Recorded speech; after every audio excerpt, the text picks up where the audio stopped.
ang inyong tulay sa himpapawid ng serbisyo publiko. Ang Presidential Broadcast Service, Radyo Pilipinas, Radyo Publiko. Radyo Pilipinas. Radyo Publiko. Kinilala ng pang-international at prestigyosong Asia Pacific Broadcasting Plus Awards 2025 para sa kategorya ng Government Streaming. Ito ay dahil sa epektibo nitong pagsasanib ng mga tradisyonal na media tulad ng telebisyon, radyo at print para masabayan ang mabilis na pag-inog ng mundo ng digital at social media tungo sa mas epektibong paghahatid ng mahahalaga at napapanahong mga impormasyon sa mamamayang Pilipino. Kinilala rin ang Radyo Pilipinas dahil sa patuloy na pag-akyat ng rating. Ngayon ay matatag sa pang-4 na pwesto sa Mega Manila ayon sa pinakahuling Nielsen Radio Audience Measurement Survey.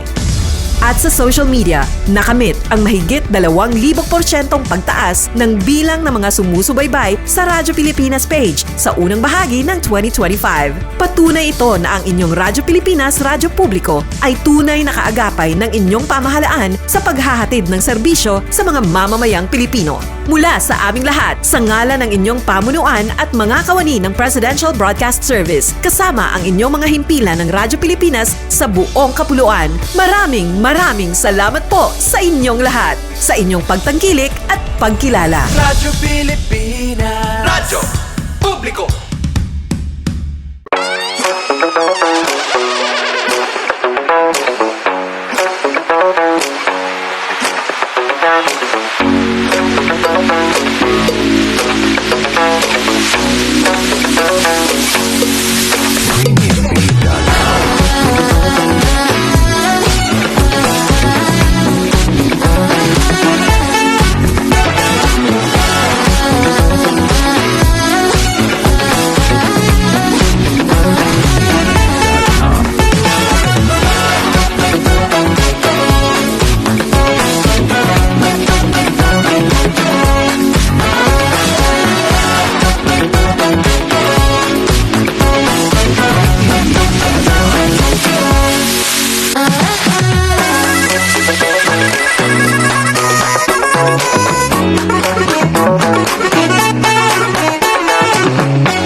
Yes, mga higala, mga adlaw ka na tungtunan o welcome dito sa itong palaguban sa itong tulumanong tambayan sa Radyo Pilipinas. Kauban ninyo Armando Fenekito, mga higala.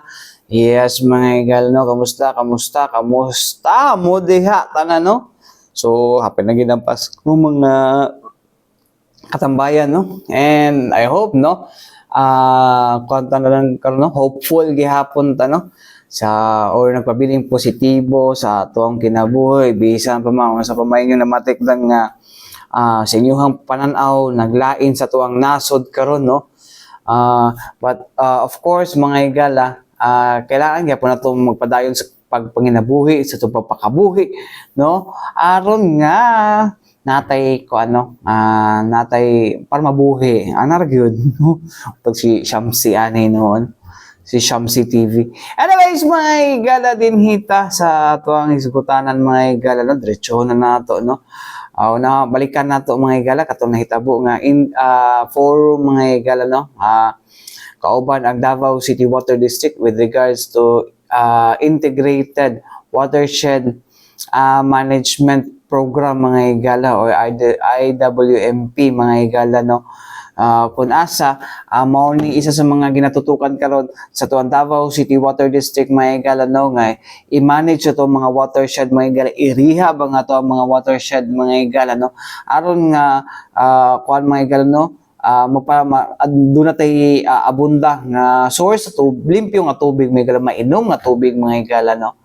Of course, mo ba na prides, usa sa mga prides Davao City, may gala to ang clean drinking water, mga higala. Although daghang dili mo inom ana, mga higala, no? Pero dili mo inom kay kwan lagi daw, siguro sa gripo or sa kwan, pero in terms of kaning processing, mga higala, sa mga tubig, mga higala, daghan gyap mainom gyapon na siya. Pwede gyapon man kung nagainom gyapon ko og tubig sa gripo, mga higala. Snood lang, no? So mo na ang kwan sa to ang kwan, mga higala, no? Kay duha naman na to ang source din ni karon, mga higala, natay ground kanang sa ilalo, mga higala, ground gani, no?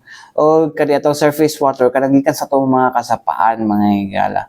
Anyways, mga higala, kung unsa ni balikan nato mga higala ang pahayag no o ang nahimong presentasyon ni Ma'am JC Duhay Lungsod ang tigpamaba sa Davao City Water District. Paminaw na to.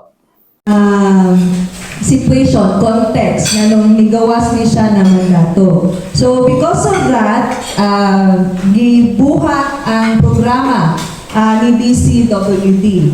So, to 1993, this is where we are now, dirita sa Malagos Watershed Reservation.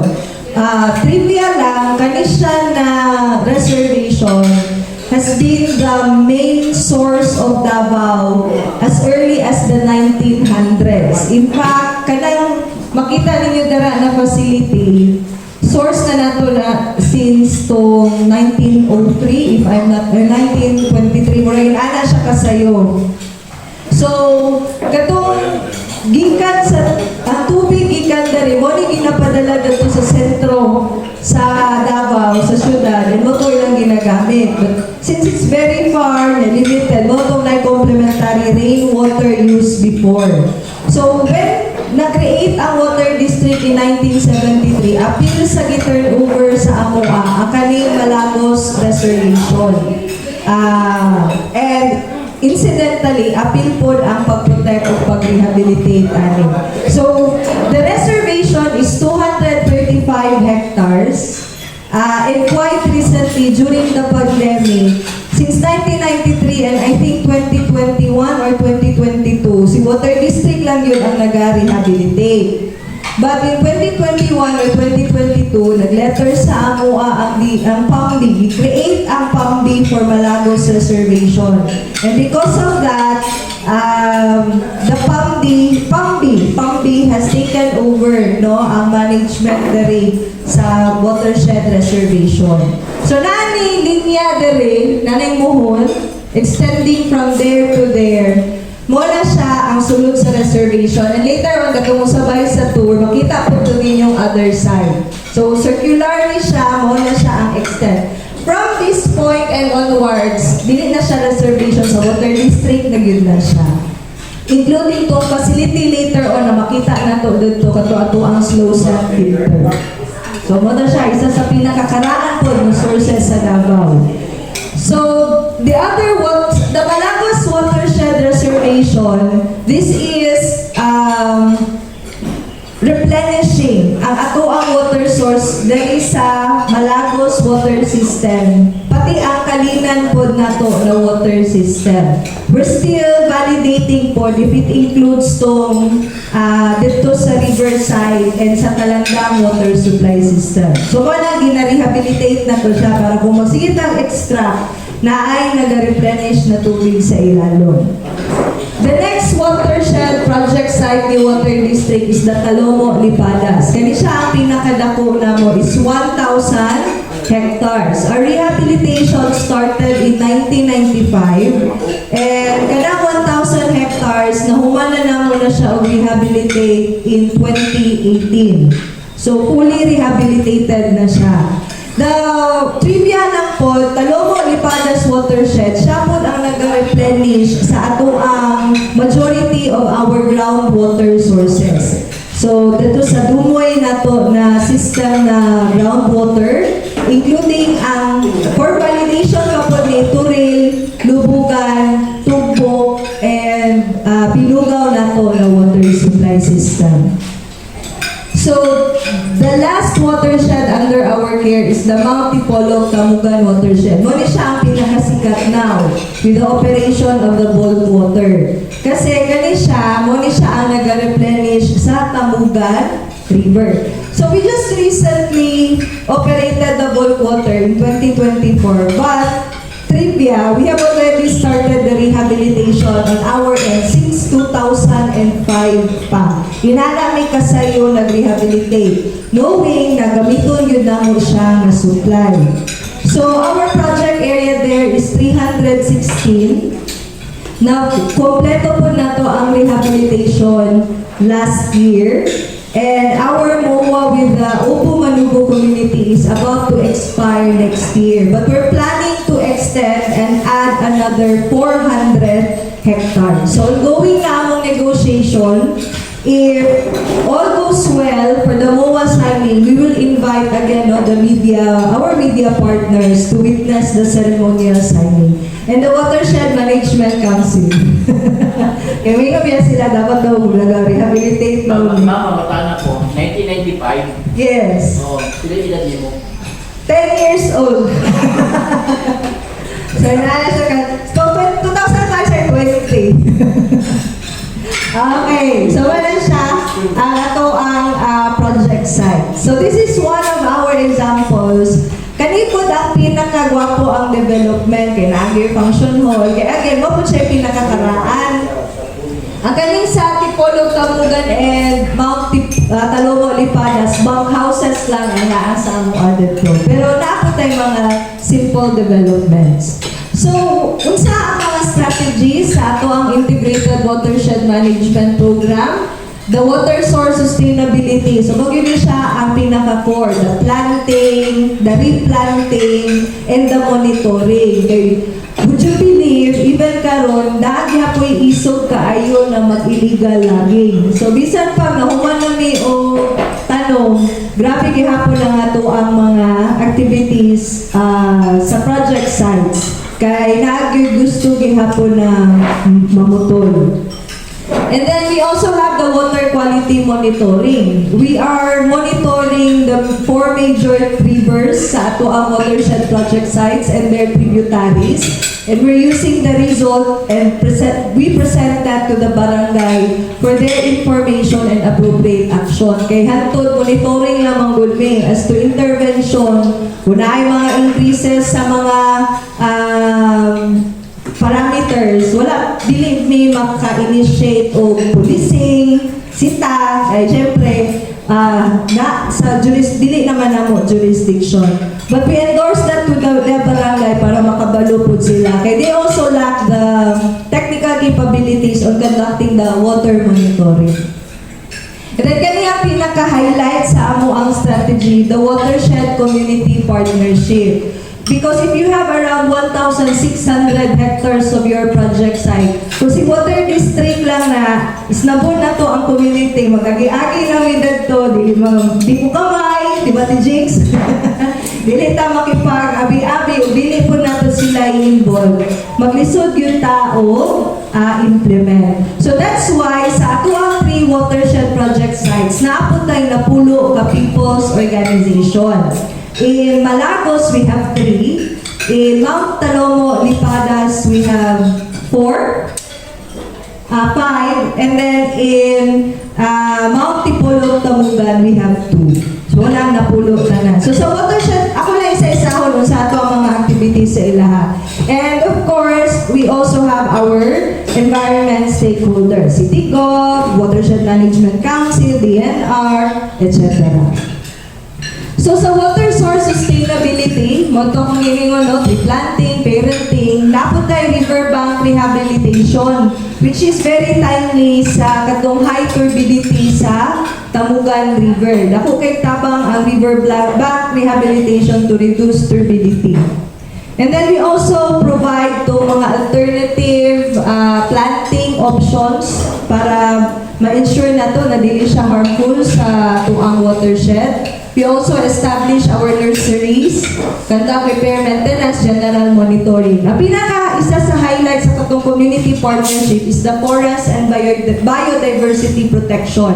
Because we have created, kung naibantay bukid ang Watershed Management Council, si Water District, naapod may forest guardians and water guardians. So kani siya ng mga community partners. They are the ones na nag-mobilize, tabang mag-mobilize ato 1,600 hectares. So mga partner communities, gihapon nato ni sila. And then mo niya itong mga water quality monitoring of rivers and tributaries. So nata itong surface water quality monitoring which is being used by DCWD. Yan itong community-based water quality monitoring.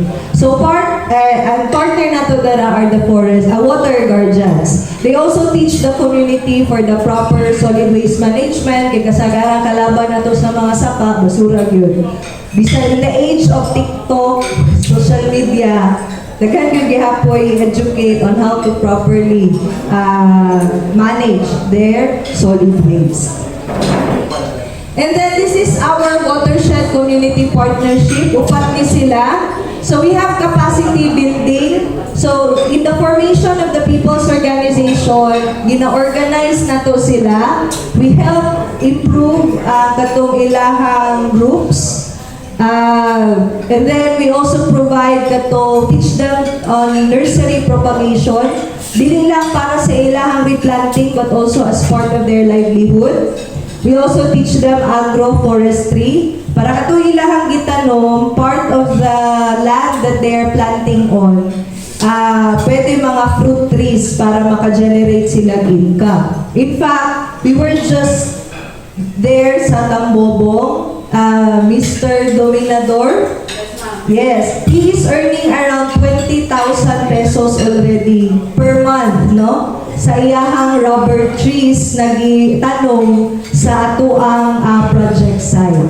The model kasi sa atoang rehabilitation is that naa sila sa sulod sa atong project site, naadyoy na nag-iyaan na ng mga communities. So if you want to encourage their partnership, for every hectare of land that they have, a portion of that, pwede sila magtanom o gatong, pwede sila maka-generate o income. It could be fruit trees, pwede po siya rubber. Nana na sa ilaha. But around 80% siya, are forest trees. Tama ba?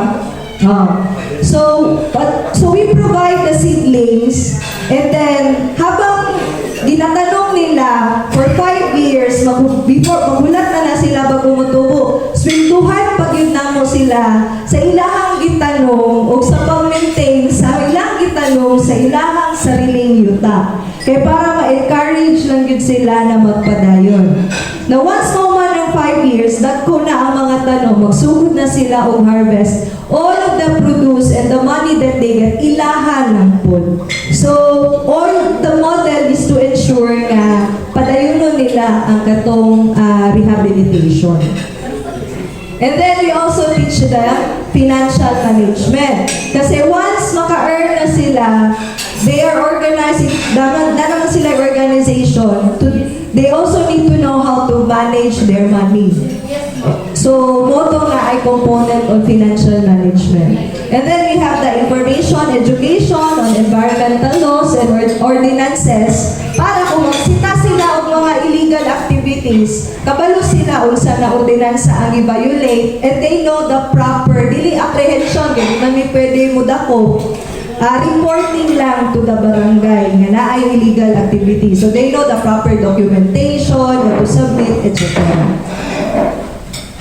And then, kanipod, pinaka-importante na part sa itong programa, ang sustainable upland farming and backyard gardening. Because we have them choose what they plant. Hindi mo pwede basta-basta lang. We need to know nga dili siya harmful to the environment. So we introduce mga sustainable farming methods and other environment-friendly income-generating activities. So, karon naatay mga samples sa katong mga raw products na ilahang gipang develop kato nga gikan pod sa katong ilahang mga tinanom as a product of the sustainable upland farming and backyard gardening nato na programa.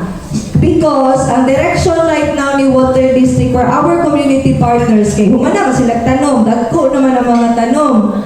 Nag-harvest naman sila sa raw products. The next way forward na to is to organize them for the socio-economic enterprise. Motong first week in November, gi-launch na to ang Ka Forest product. So natin mga sample karon na po ni panghatag sa inyo ha. Na strawberry, na ay tableya, kape, na ay tea, na ay gamay na silhig. Kay apparently datahiting nga ginabuhat mo silhig, pwede din siya for intercropping. Nga pwede nila additional income while waiting for the big the harvest sa uban nilang tanong. So dapat tayo sample na rin, pwede siya sa sakyanan. Kung gamay mong balay, pwede po to. And then, community-based watershed rehabilitation. So, magdawat silang seedlings. And then, kung na sila yung maintenance sa gibuhat, bayaran po nato sila. And of course, kung na sila yung harvest, ilahatanan ang income. Di namin makitunga. Sayang, charos! Okay, so part of our partnership, syempre, di mo ko enough ang livelihood opportunities, no? Kay bisod na po yun ang kinabuhi sa taas. Bisod galing na rin sa baba, all the more that to because access to the basic necessities are difficult. So that's why a big component of our integrated watershed management program is our corporate social responsibility. So, unsa nga to ang ginahatag sa community partners na to? Natay water, sanitation, and hygiene. Kay water district man may, naga-protect man sila sa water para sa atua. So, ironically, lisod ang ilaha water access. So what we do is that we provide them with the interventions to improve no ang access nila to water and puhol sanitation. So we donate water tanks, mga genmatic pumps, mga pipelines, etc. And also sa mga sanitation facilities, hand washing, toilets, etc. We also conduct kagayday sa barangay, kay kung na kay community partners na kay medical, dental, and other social services. And kanya pinakadako na component to is the educational assistance. So we provide incentives to high-performing elementary, high school, senior and junior high students. So it's 1,500 ba per subject. Basta more or less, kung maka-avail ang bata, and tanan subjects ba po yung grado, makuha to niya ng criteria, pwede siya makakuha 6,000 at the end of the year. So wala. To encourage our community partners no na, especially the children na maningkamot o eskwela. And then we also have the college scholarship. So, more or less, ito pong ginahatag na package ani in terms of allowances is nasa around 24,000 pesos per sem. Which is more or less, kung ang estudyante lang po yun, iyahang mga pangainanglan, makatabang na yun, no, siyang pang-adlaw-adlaw. And then, of course, mga collaboration nato with the stakeholders. So, we have the Adapt a Site project wherein mga individuals, corporations, they just pledge their support through monetary donation to subsidize ang atoang rehabilitation effort. So, later on, kung nakatay Adapt a Site na dili monetary, so mga schools, mga organizations. I think it could also be a good project for the media partners to have your own project site sa ato ang watershed areas. Kasi pwede mo mag-adapt og isa ka hectare. Si Digong has one in Mount Talong Olivadas. Naadto ko dito. Balayan. Dapat tayo magbantay dito. Dili, kabalo ko, short of pa. Naamo ko tayo mga ka-program. Katong monetary o non-monetary. O syempre, katong kita madulong. So, we can work out a partnership with, by the way, we have here the head of the Environment and Watershed Protection Division, si Miss Angie Laura Grecia. So, siya ang manager na division. Siya yung istoryahon. For the non-monetary donation. And then, we also have here, Javier Sajid is the supervisor naman. Kani siya, magumog yung nagtrapo dito sa watershed. Muna nagabaktas. And then we have the community partners nato sa likod. And then, the lobbying for policies, advancing environment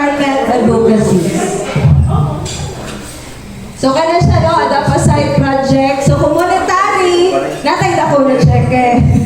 Kung non-monetary, face value lang yun. Face card. And ganito siya. So thank you. That is our program. So I hope you enjoy your lunch. Kung na questions we have here from, I hope, Miss, actually, ikaw na lang introduce, paubatin natin sila no, atong mga community partners. So, mao to mga katambayan, no? Si Ma'am JC Duhay Lungsod, mga higala, ang tigpamaba sa Davao City Water District, mga higala, kun asa, mao to na yung no? Gipakusgan nila ilahang community engagement, mga higala, no? So, dito nakipagtinabangay sila para matabangan po sila sa komunidad, kitatabangay sila sa komunidad, mga higala, no? Aron bantayan ng mga watershed nga walay maghugaw-hugaw dito, walay mamutulog kahoy, no? Walay mag-illegal ba? Na illegal pumutulog nga kahoy, mga higala. So mo na ang gikuan nila Ma'am JC no nga nakipag-partner gid sila sa ato ang mga community doon sa mga watershed, mga higala. No? Walay magugaw-hugaw, mo pa na isa mga kuan. Walay magugaw-hugaw. So anyways, mga higala, sa itong pagbalik ato ang kuno no, ato paminaon no ang mga representative sa mga community partners sa Davao City Water District, mga katambayan. Anyways, balik ito man lang sa mga importanteng pahinumdom ng ato si Bianan. Balik kita mga higala dili sa itong panaguban sa itong tulumanong tambayan sa Radyo Pilipinas. Kawan niyo Armando Feniquito, mga higala. Yes, mga higala, no? Sama sa itong gingon kaganiha, mga higala, no? Ang Davao City Water District nakipag-partner sa ato ang mga community dira sa dira sa itong mga kabukiran, may galang dool sa watershed areas mo to 5 man na itong watershed areas, may gala ilahang gina-maintain, rehabilitate, no? Para magpabilin ang kalimpyo sa itong tubig din yung mga igalang mo ay nagadagay-iday, no?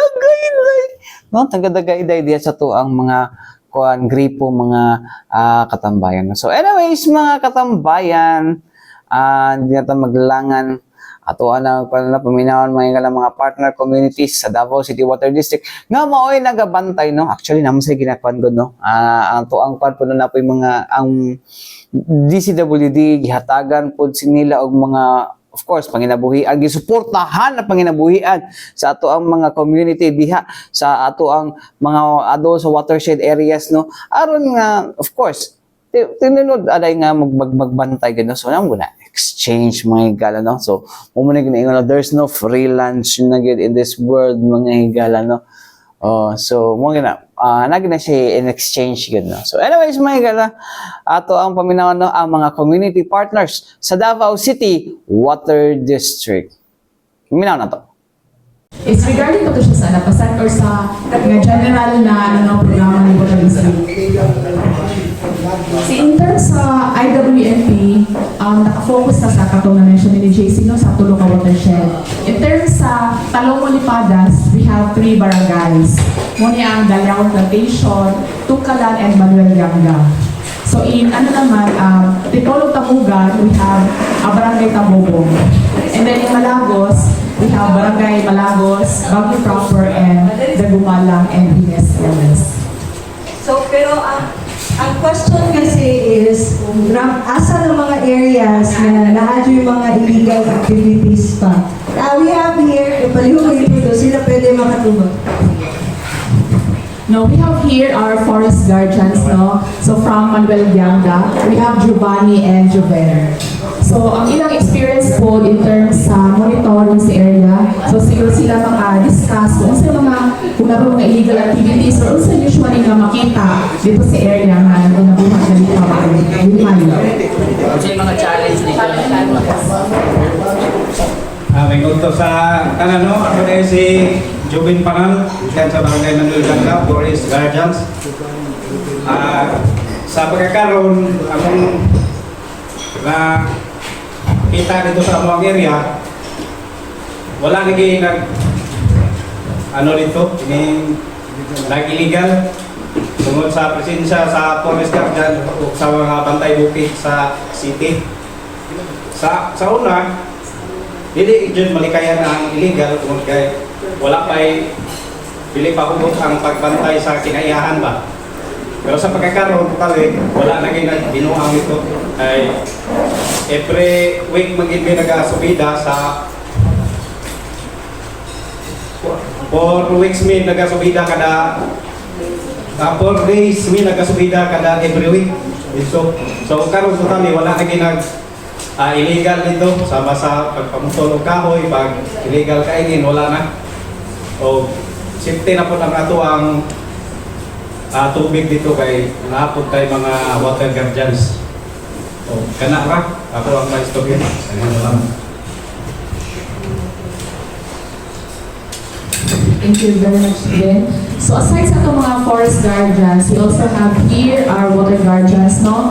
From Malagos, and then of course, ako ni siya dating water guardians, but of course, because of ang project nato si pamaba per barangay, and actually ginabuhat nila house to house pa jud, nahimo na siya karong kagawad sa barangay. And then unay kay pa dito kay nakita kagawad ng environment, kagikan jud mismo produkto sa programa ni Water District. So si Jezabel Suboy. We also have with us People's Organization chairperson si Miss Jinky Onyola. Nagawad isang barangay, nagawad. Tabubong, sir. Tabubong. Sige daw.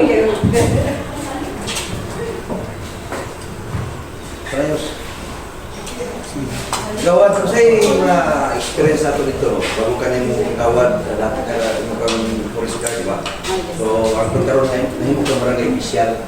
So, gusto rin mga kasinatiyan na po karoon ito sa atin. Okay. May punta day, no? Ay, today sa inyong mga tanan. Isip ko so wala pa ko nahimo nga kagawad sa barangay.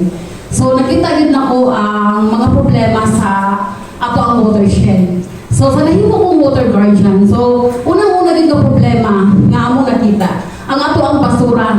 Kaya sa water guardian, apil sa amo ang trabaho ang clean-up drive. So, sa daplin sa sapa, kaya mo na akong ginaatiman, sir, nagapamunit ko yung basura sa daplin sa sapa. So, daghan-daghan yun, so klase-klase. May mga plastic bottles, mga face mask, mga panapton, unya, naapoy ka ng malitmag, one open litigation sila na mag-ibang sa panapag ito siya. So, sa nahimo ko nga kagawad sa barangay, although gamay tao budget, pero nangingkamot ko na kanang mga problemahan, hatagan siya o aksyon. So, una na akong gihimo sa basura.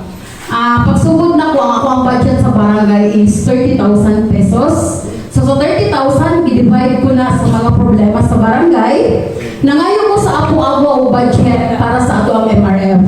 So, ikaluyan sa Ginoo, hatagan ta sa apo-apo o 60,000 pesos para sa atong MRF. So, karon na pula na, siguro, matukod na ang mga facility sa barangay. Kaya para matunan na ang taga-barangay na mag-segregate yun sa ilahang basura. So, kana pong mga bisag asa lang mo labay sa ilahang pugaw.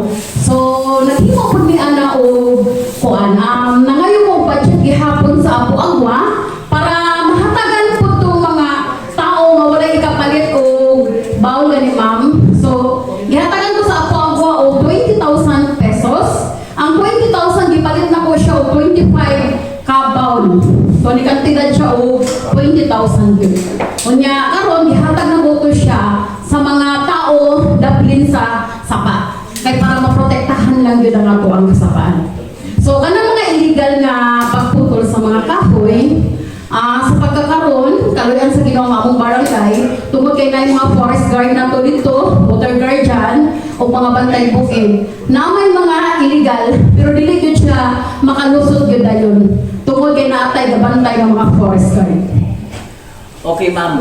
Wala na basura karon na disiplina na ninyo. Sa pagkakaroon, sir, sa tinuod lang yun, nga pagka-istorya, ang basura, mao din ay una nga problema sa barangay. So, dili din na to siya madisiplina tanan. Tungkol sa kadaghan po sa tao, nasa hapit 9,000 population ang barangay Tambubong. So, lisod yun siya. Lisod siya i-disiplina. Pero sa pagkakaroon, gihinay-hinay na mo, sir. Gihinay-hinay na mo ang mga tao, naghimumi o barangay ordinance, kay para ang mga tao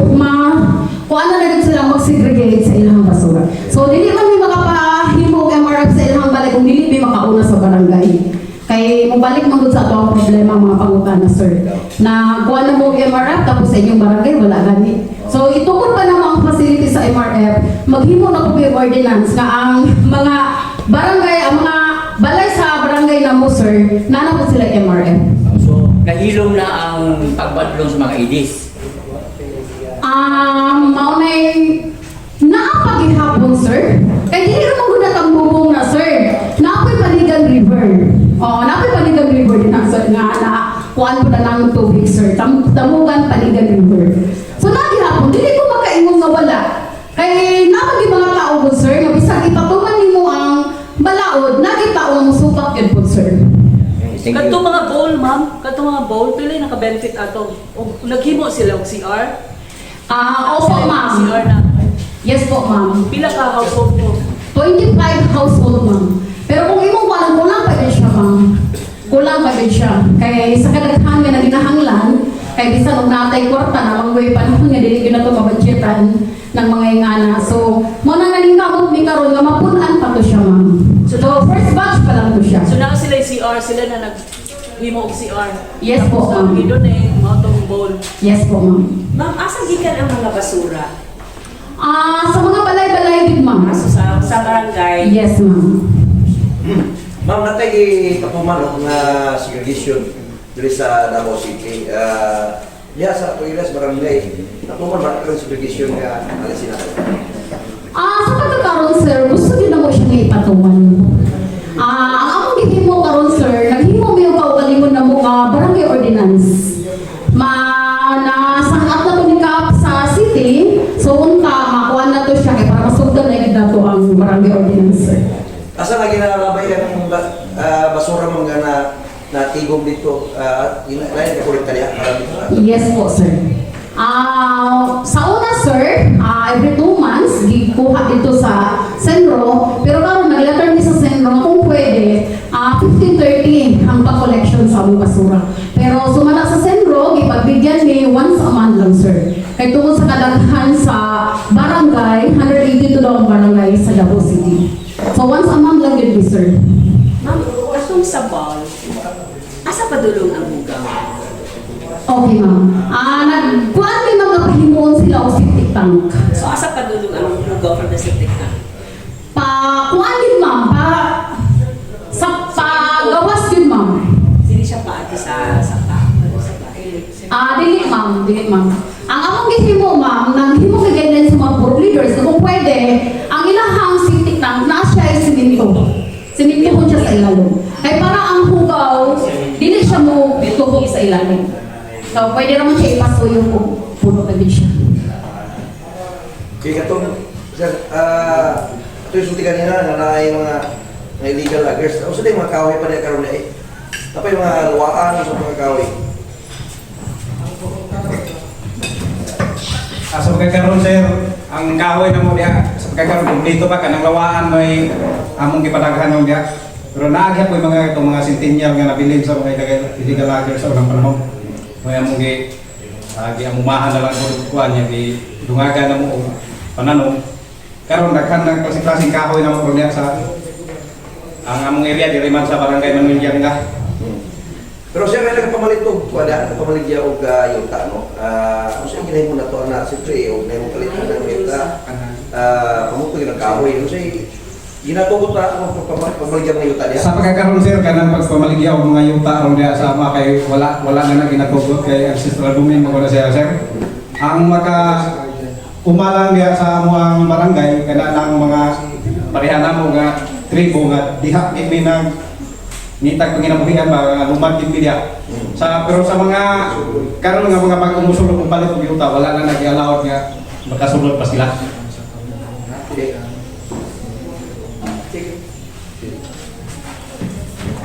By the way, as an additional input, katugan sa solid waste management, we have invited kanang sa Mintang Resource Association, kanang MIRCA, yung Mintang Resource Collection Association. We're planning to replicate manggod ang ilahang model on solid waste management.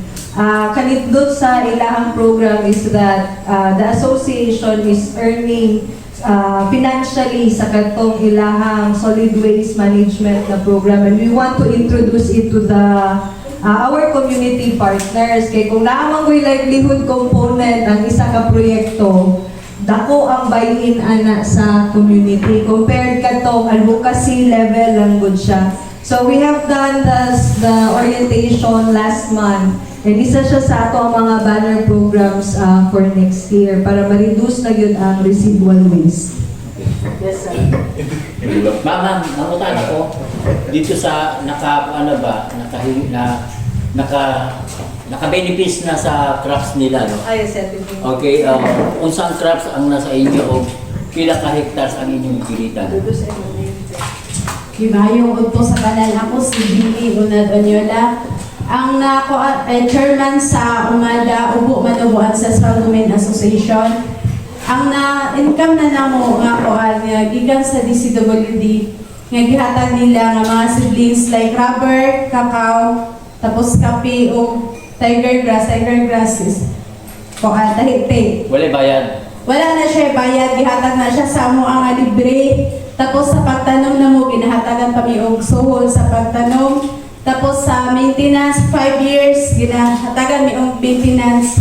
Tapos sa pag-harvest na namo, gani na may mga PO members nga naka-harvest na sa rubber o cacao. Katong giingon ni Ma'am ganina nga si Mr. Dominador Monoy, naka-harvest na doon siya. Last month is 1 month lang niya nga pag-tapping sa iyahang rubber. Sobra 16,000 ang iyahang na halin sa iyang rubber. Tapos December magdaligat na po to siya mga 2 months din. Mo times 2 na to iyang halin sa iyang rubber. Tapos sa cacao po naka-harvest na jud pod me. Kanang dako kay siya utabang sa mga kay sa pareha sa mga dito sa bukid biso din siya niya kuan. Kanang dako kay siya utabang kay makatabang siya sa mga panginahanglan sa matag adlaw. Okay, pila ka hectares ang inyong gikuanan? Ang among ngayon sa dito karon is 316 hectares na siya nga mga Pero sa inyo ang sako lang is 1 hectare. Okay. Ang 1 hectare na siya ay rubber o cacao tapos durian. Ang durian kanang kuan pa siya, wala pa siya namunga. Tapos ang cacao naka-harvest na mi. Nakabaligya na gani, nakahalin na po ko 5K. Tapos sa rubber, akong nakuha na sa rubber kay mga 20 na po. Akong na-estimate nga halin na ko sa rubber. Ano sa nagsugod to na naka-benefits mo? Nakasugod mi og benefits kay sa cacao 2016 tapos sa rubber kay kuan siya 2020 kay kuan nung good dili good ka ng permitting nga naibayar nga mo dito sa mo Okay. kanang sa rubber. Ang cacao okay lang ang cacao kay pwede naman niya dito ibaligya sa mo ang barangay. So, kung pasabot, dili na mo nag-market, nag-ato lang sila sa inyo. Ang sa rubber, dili na ni nag-market, nag-ato sa mga buyer. Tapos, ang sa cacao, amo po siyang gina-market diri sa kaninan, pero pag kuan siya kay, para less na po siya sa gasto sa pamasahe, dito na mo gina-market sa tambubong kay naaman po yung nag-ato dito ng mga comprador. Okay, so, nindot, no? Okay, kay siya, nako kay siya utabang sa amo ang mga PO sa kuan barangay tambubong. So, mo ito yung nakasustain sa inyong mga anak, sa eskwela. Sa nakasustain sa among mga anak, maugid na siya. Tapos isa pa, ako po anak is naka-appeal siya atong tulong aral program. Gikan pa sa grade 5, karong grade 10 na siya. Sa by grades, tulo ka subject, math, English, and science. Kuan 500 na siya, tapos 1.5 na siya, tulo ka subject. Sa whole year, pagka-quarter, ang madawat is 6,000 kung ma-complete niya to ang grades niya kailangan. Tapos makatabang po ng tulong aral kay ang bata mo, kuan niya siya, usagin siya sa ihang pag-eskwela. Kay manikaw mo siya sa ihang pag-eskwela kay para maka-avail siya ng programa. Ilan na yung bata? Ang ako ang anak is duha. Ang kada yung duha na ko kanak, naka-avail yun ang tulong aral. Dumagi pa kay tutong na rin. Salamat. So, mo to mga igala, no? Ang ato ang mga community partners, mga igala, diha sa mga watershed areas sa Davao City Water District, no? And I hope mga katambayan, no, nga kana mga igala sila mo kan pa na, no? Mo sitaw kana mo mahatag pa nila sa ilahang mga kabatanunan, no, silang future, no. Actually mga igala, ang pagbantay sa to mga kuan, no, is para na sa kaugmaon nato na tanan, no, kaugmaon sa to mga pamilya, no, sa to mga apo, di ba nga magpadayon ta mga igala. Kabla naman ta mga igala, no, ang development sa Davao City nagapasaka na, no. So daghan na mga subdivisions ito. So kinahang with that mga igala, kinahanglan kita daghang source sa tubig, no. Okay, para napag-igo pa tong supply, no, kung sa panahon nga mo kuan kay nako, kabla na ta. Isa ang Davao City sa fastest growing, no, in terms of development. So kinahanglan at parang ato ang kuan na, no, dito mapareha sa ubang lugar, no, nga kuan maabot sa panahon nga kuan ang ato ang tubig, no, especially sa tong ground katong naandan, no, kanang dumoy, no. Lami bitaw kay dumoy bitaw gyud sa kunsaon mga katambayan nila. As in mo gyud ang tubig nga lami dira, no. Nga lami diri sa Davao mo na nga isa na sa pride, pero kay kinahanglan po nato pud nga napatay laing source sa tubig padili ta mahubsan dinhi, no. So mo na nga kinapangalagaan sa tuang Davao City Water District ang ato ang mga watersheds, no. Kauban sa ilang mga partners, no, daghang salamat mga kuno mga community diha sa may watershed, no, sa pag-atiman o pagbantay diha sa atuang mga kuno watershed areas nga padayon nga makahatag og supply, abundang supply sa tubig dinhi sa Dakbayan.